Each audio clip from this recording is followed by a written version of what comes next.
kita bicara tentang psikologis manusia ya.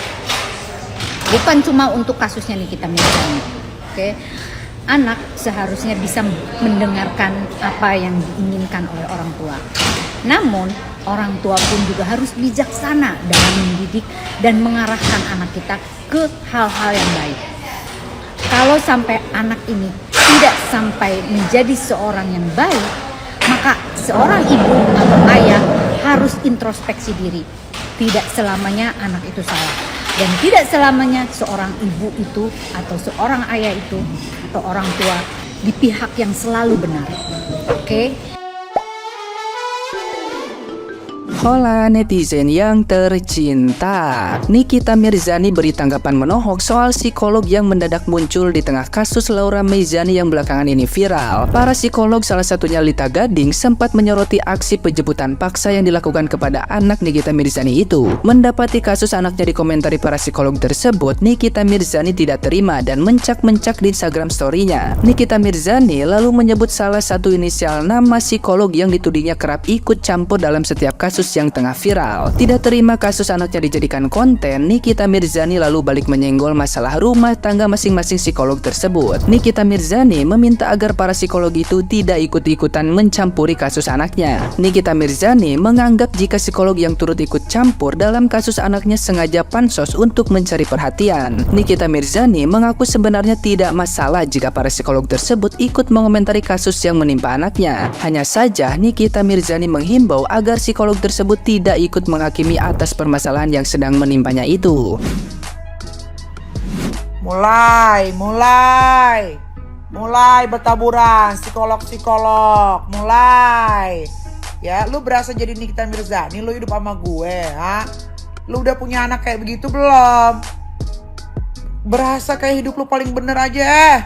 Itu banyak banget psikolog tuh, ada yang LA lah yang selalu setiap ada apa selalu ikut-ikutan, ada lagi yang ini yang itu.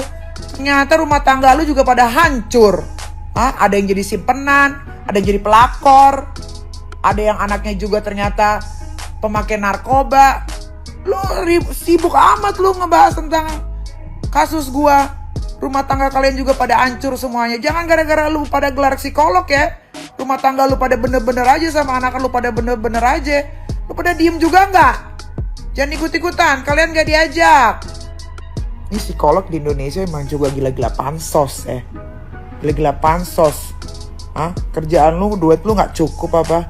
Kalau mau jadi psikolog, mau ngomentarin kasus ini, nggak ada masalah.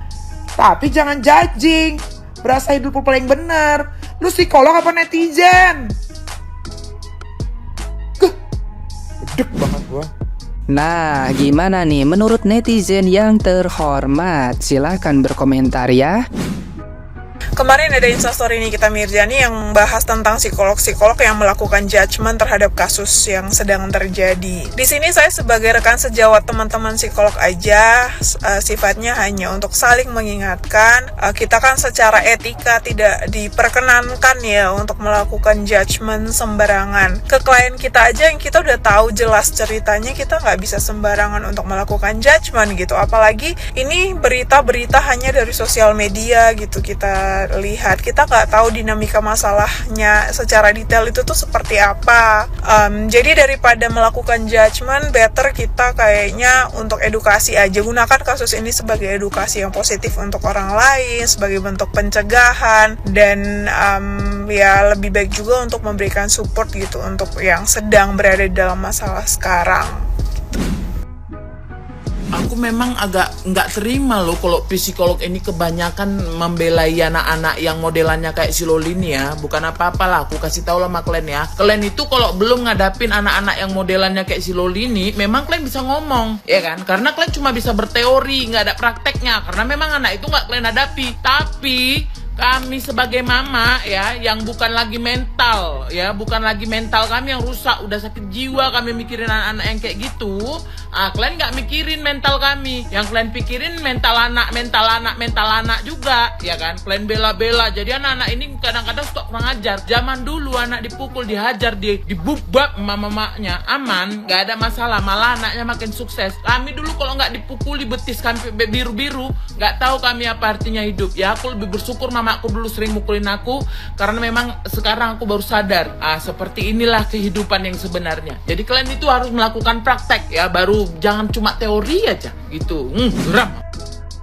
Harus diakui, melihat rekam jejak record dari Nikita Mirzani. Nikita Mirzani itu kalau udah pencetnya tombol start itu gak ada gia triknya itu, nggak ada ampun.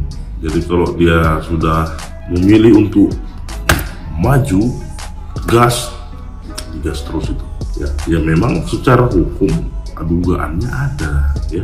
Terlepas dari perlindungan anak dan terkait dengan yang dilaporkan oleh Nikita Mirzani, kita bisa buka di pasal 332 KUHP ya, membawa pergi anak di bawah umur itu saja sudah kena pidana 7 tahun ancamannya gitu loh. Membawa pergi anak di bawah umur tanpa persetujuan ibu kandungnya atau orang tuanya. Terlepas dia bawa pergi tadi memang mau happy, mau camping lah, mau berenang lah dan sebagainya, sepanjang tidak ada izin dari orang tuanya, itu saja sudah ancamannya 7 tahun loh gitu. Apalagi ada yang lain-lain misalnya kan ya gitu. Terlepas memang persetubuhannya sulit dibuktikan, kayak yang dibilang buktinya apa katanya, kan ada bahasa kompresi pers, kita tengok juga. Kalau begini bagaimana membuktikannya?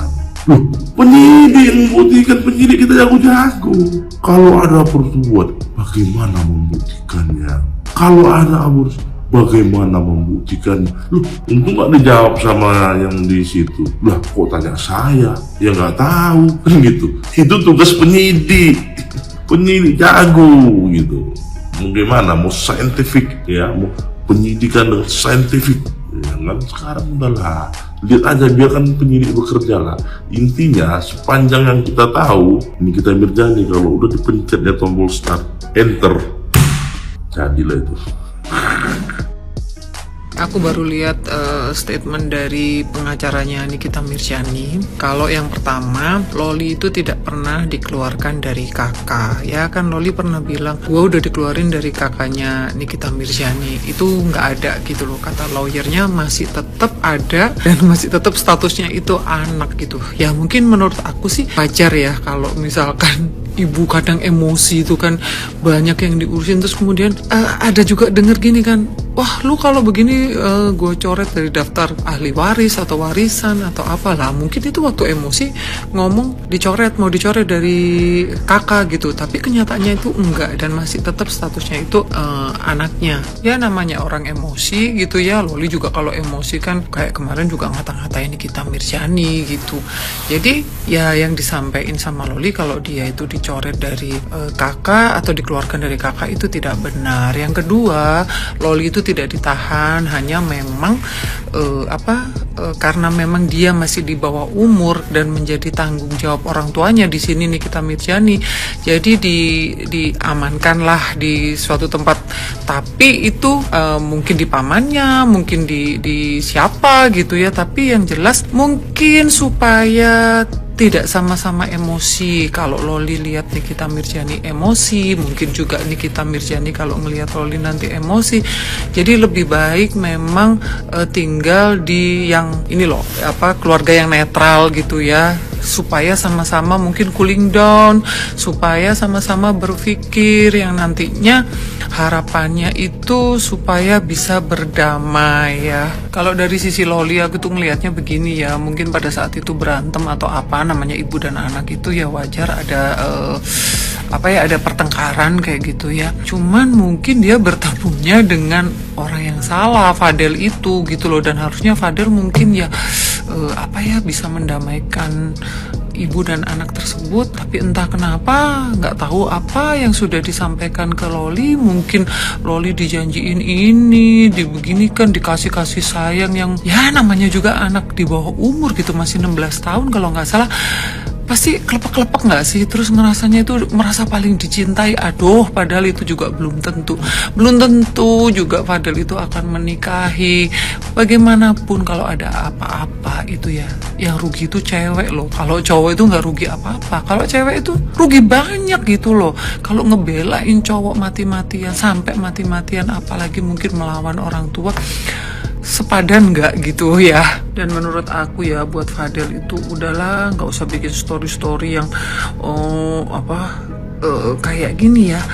Biarkan Loli itu sendiri, terus kemudian dia biarkan berpikir supaya ya bisa damai dengan ibunya. Kalau memang kamu itu sayang, ya udah kasih ruang buat Loli itu gitu loh. Kalau emang mau, ya itu kata siapa, pengacara Farhad Abbas, nikahin. Tapi nggak tahu Nikita Mirzani ngebolehin nggak. Apalagi kamu udah bikin mungkin Loli tambah jadi seperti ini ke ibunya gitu loh. Jadi udah biarin aja, kasih ruang dulu supaya Loli itu bisa berpikir bisa kemudian damai sama ibunya gitu. Jangan bikin story yang aku lihat storynya itu yang udahlah, menurut aku itu nggak penting banget gitu loh. Dan lagi ya Fadel, Del ya, Loli itu masih di bawah umur, sabar, kenapa gitu loh, malah bikin hubungan dengan ibunya semakin nggak karu-karuan.